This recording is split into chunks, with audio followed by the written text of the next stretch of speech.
Today we're going to try and wrap a crystal. I've done this once before with this very crystal, and of course I accidentally dropped it and broke it.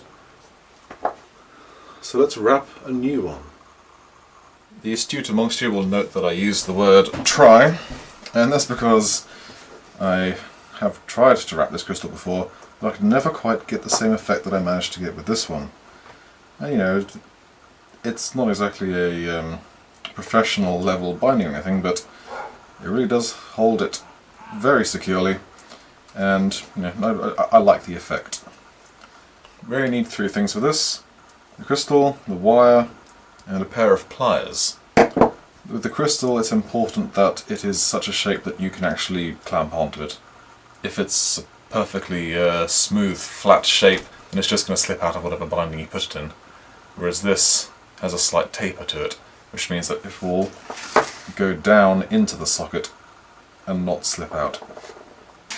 You could also do this with an oddly shaped rock or something. This wire I'm using is a very fine, it's not actual silver plated, but silver colour plated. It's probably like a nickel or something. And so to begin with, I don't have a tremendous amount of this stuff left, so I'm just going to go ahead and use up this whole amount, but you'll want to measure it out with a bit of string. But to begin with, I'm just going to snip this entire length in half, so I've got two pieces of even length to form the nest around the crystal. As I say, you'll want to take a piece of string, wrap it around the crystal, and leave plenty of excess for unexpected issues. The way this works is you take each end of the wire, twist them together, and you're essentially creating this pair that loops around the crystal back and forth until it reaches the top. As I'm working with a shape that is a hexagon, I'm going to go ahead and just bend this in half exactly to a point. There we are. That'll give me my halfway point for me to work from, and also straighten out the wire a bit to make it easier to work with.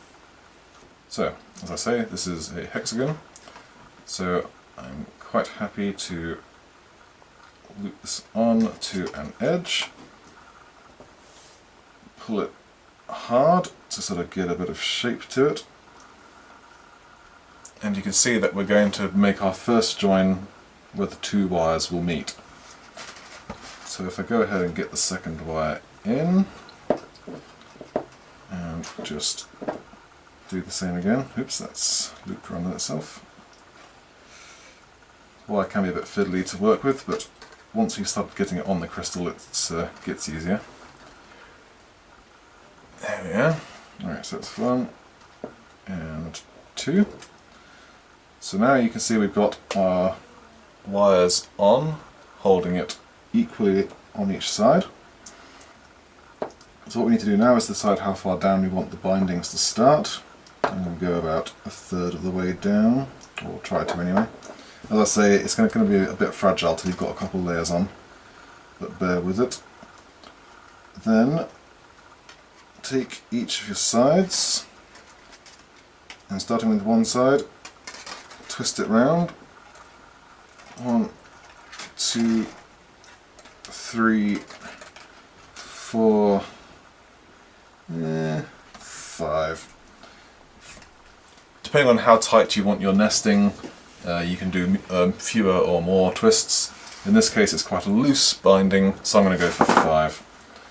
Now that's going to be quite loose until I've done the other side. So again, on the other side, this time it's important that you try and pull the wire taut. You just twist the wire 1, 2, 3, 4, 5. I put a 6th one in there because it didn't look like it was quite long enough. Okay, that's our first pair of twists. It's a little hard to show because I have to hold it in place. So the next thing you do is lie the bends flat, like so, and then do it again. So we cross the wires over where they meet in the middle and twist 1, 2, 3, 4, 5, and twist. 1, 2, 3, 4, 5. Now you can see I can let go of it now because it is starting to grip the crystal and is at less risk of slipping off. So again, you just push those joins up, bring them across, make sure they're relatively tight. 1, 2, 3, 4, 5.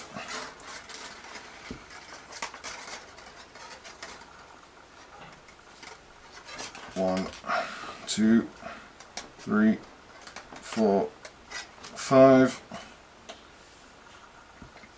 Looks like I'm starting to get a little bit loose. So if you think you're going a little bit loose with the binding, just go ahead and grip it further down and try and twist it at the base rather than at the end. And I'll put another twist on this side just to even out that length. So that's the procedure. Now that I don't have to hold on to this quite so firmly, let me show you the twist itself. So you try to bring it across to its central meeting point. In this case it's going to be in the middle of this square. Then you grip the wire near the base and twist it 1, 2, and as you go up, 3, 4, 5. As you go up, adjust your grip so that you're holding it further up. On the other side, on the side where you're trying to pull it taut, you'll want to grip it near the base each time you turn it round. That should ensure that you get nice, even, tight curves. And this binding isn't looking terribly great so far, but we'll see how it turns out. Put a couple twists in here just to try and even out the length a bit. Looks like this will be the last binding. So again, 1, 2, 3, 4, 5.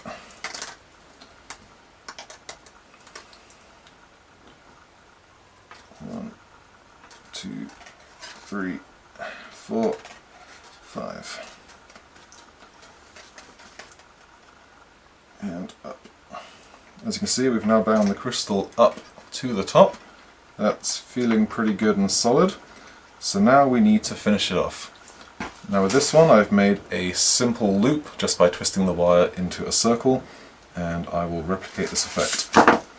So we bring the wires up nice and straight, bring them across the top where we will then bind them 1, 2, 3, 4, 5, and now that is absolutely solid. There's no way that crystal is going to fall out of this binding. It is perfectly set.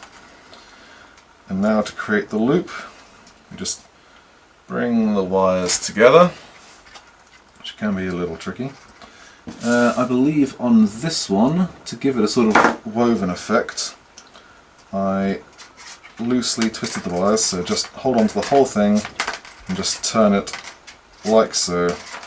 We're not looking for a tight bind, you can if you want to, just looking for a loose bound effect. This wire I'm using is obviously way too long for purpose, but I'll just bind a good distance out so that I have enough to work with. That'll probably do.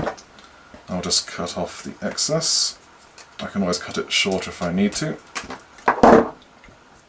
Then, taking your plier head, we can use that to form the circle. That's probably a little too tight. Let's go further down the plier, make it a bit bigger. Bend it down, bring it out. That's better. Take it around the base to secure it.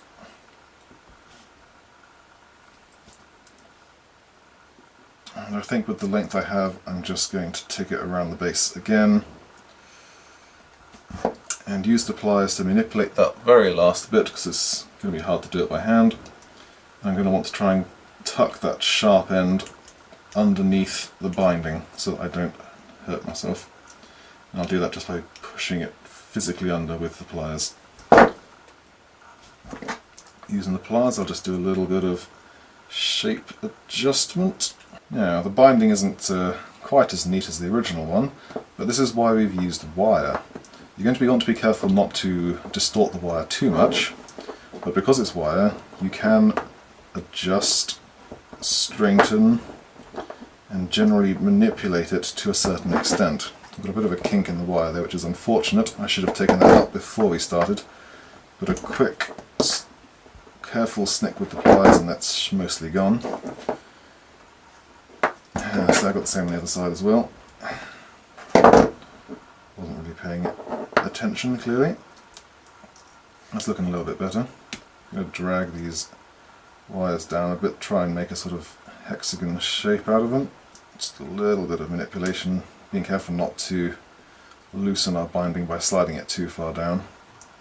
The final thing you want to do is, because this is a hexagon shape, I want these edges to be as flat as possible, so I'm just going to rotate it around and just push down on the wire on each face to make sure it lies as flat as possible. And there we go. One bound crystal. Again, it's not quite as nice as the original one that I did. I messed up the wires are a little squiggly here and there, but I'm generally pleased that it's good like that. All you have to do now is take a bit of chain. In this case I'm just using this safety chain, and you have yourself a crystal pendant. If you've made sure it's nice and tight, you can use whatever it is you've bound it with to make sure that it's nice and secure. The error I made was originally this was bound onto a piece of leather thong with some twist connectors, and I didn't crimp onto the leather correctly, which caused it to fall off my neck and break on a car park floor. With this sort of safety chain stuff, which is bound by a little snappy-do, I have absolutely no fear that that'll stay on my neck unless it gets really caught in something, and well, at that point you want it to get physically ripped off rather than taking your neck off.